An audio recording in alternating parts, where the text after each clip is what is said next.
भेड़िया और बकरी। एक बार की बात है। कालू भेड़िया अपने घर जा रहा था। वह शेर से लड़कर आ रहा था, इसलिए गुस्से में भरा था। चलते चलते अंधेरा भी हो गया। रास्ते में एक जगह कुआं पड़ता था, पर गुस्से में होने के कारण भेड़िए को ध्यान ही नहीं रहा। गुस्से में बहुत से गलत काम हो जाते हैं, बहुत हानि हो जाती है। कालू को भी कुएं का ध्यान नहीं रहा। उसका पैर कुएं के ऊपर पड़ गया। कालू कुएं में गिर गया। कुएं में पानी अधिक नहीं था। जैसे तैसे कालू ने वहां रात बिताई। सुबह से ही उसने चिल्लाना शुरू कर दिया, कोई मुझे कुएं से निकाल लो। पर किसी ने उसे कुएं से निकाला नहीं। ऐसी बात नहीं थी, वहां कोई आया नहीं था। शेर, गीदड़, लोमड़ी, हाथी, ऊंट सभी उस जगह से गए थे। सभी ने कालू भेड़िए की आवाज सुनी थी, पर सभी यह कहते हुए चले गए थे कि तुम तो सभी से लड़ते झगड़ते रहते हो, तुम कभी किसी की सहायता नहीं करते, फिर हम ही तुम्हें क्यों निकालें। उन्हें डर भी था कि यदि वे भेड़िए को निकालेंगे तो वह उन्हें काट खाएगा।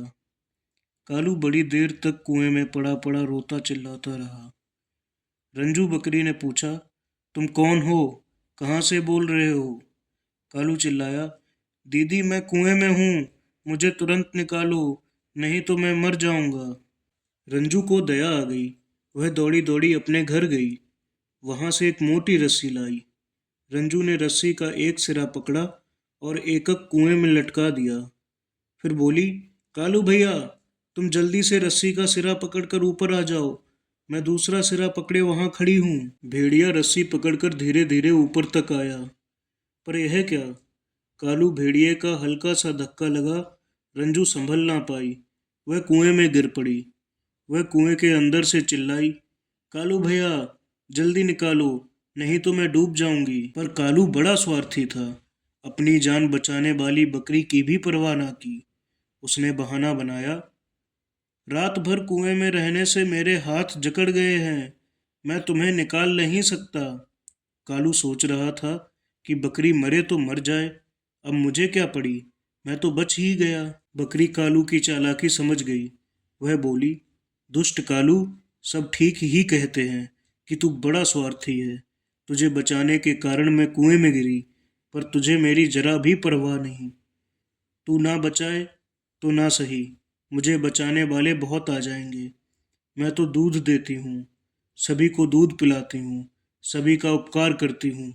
तू नीच है, जो किसी के काम नहीं आता, सबको हानि पहुंचाता है, इसलिए किसी ने भी तेरी सहायता नहीं की। कालू तो चला गया। थोड़ी देर बाद एक आदमी उधर से निकला। उसने बकरी के मिमियाने की आवाज़ सुनी। आदमी ने पूछा, तू कहाँ से बोल रही है। मैं यहाँ कुएं में हूँ, बकरी बोली।